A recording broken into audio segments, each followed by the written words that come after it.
In the late 1800s, Nikola Tesla was a pioneer of electricity and motors and all kinds of science and research. And he had a dream of wireless power. He dreamt that all over the entire globe, people would have this wireless power to tap into to use all their electronics.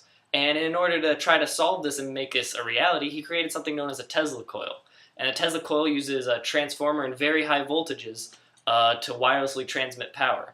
And what I have here is called a Slayer exciter circuit, which is basically a low-power solid-state Tesla coil that runs off properties of induction, high voltage, and even a little bit of special relativity.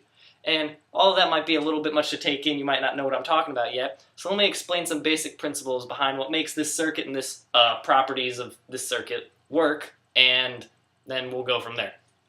So property that makes electronics work, or not electronics, but this inductor work, is properties of electromagnet. So an electromagnet, whenever you pass current through a wire, it'll get a magnetic field around it. And this is a consequence of length contraction, which is then a consequence of special relativity. But this electric field or this magnetic field, electric field, are kind of the same thing. It's basically an expression of the electric field as the magnetic field. But this magnetic field that forms around the copper wire, if you coil them up, you can basically exponentially make this magnet stronger. And with these stronger magnets, with a changing magnetic field next to a copper wire, will induce a current through it. So that property of inductance is very important and is how something called a transformer works.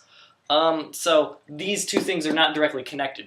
Sometimes there's a soft iron core, sometimes there's an air core transformer, or an air core, yeah, I guess it's a transformer. But in the late 1800s, the transformer, they were playing around with air core a lot more than soft iron.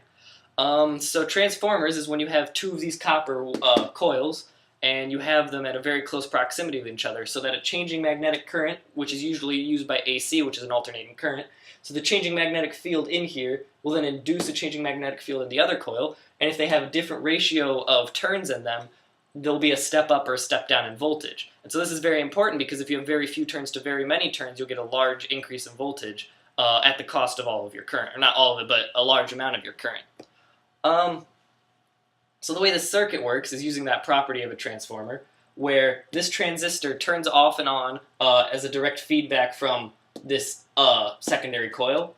And so it does that at the resonant frequency of the secondary coil. So it turns on and off this first coil, sending pulses of this changing magnetic field into this coil, which induces a current that'll then go back around and turn it on. So you get repeated oscillation in turning these coils on and off. And so between these two coils, we have this equation, which is the number of turns in one coil over the number of turns in the other coil is equal to the voltage in one coil over the voltage in the other coil. So this basically says that when you have many turns in one and fewer turns in the other, you'll have a higher voltage in that, and the voltage will drop in the other.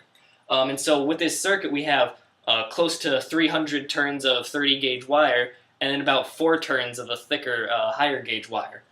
So this coil is much smaller than this coil. And this is to create a very large increase in voltage. So I'm only using a 9-volt battery, but if you look here, if I press this button, we get close with this light's not connected in any way to the circuit, it lights up, because there's a high voltage coming off of this coil and is going into this fluorescent light bulb to light it up. And just to prove it to you, this thing isn't connected to anything, and as it gets farther away, because less power is absorbed at a farther distance, the intensity of the light goes down.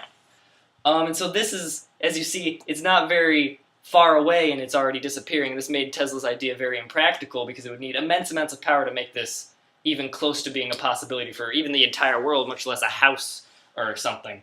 So this is the Slayer exciter circuit. It's very magical. Lots of science goes on here.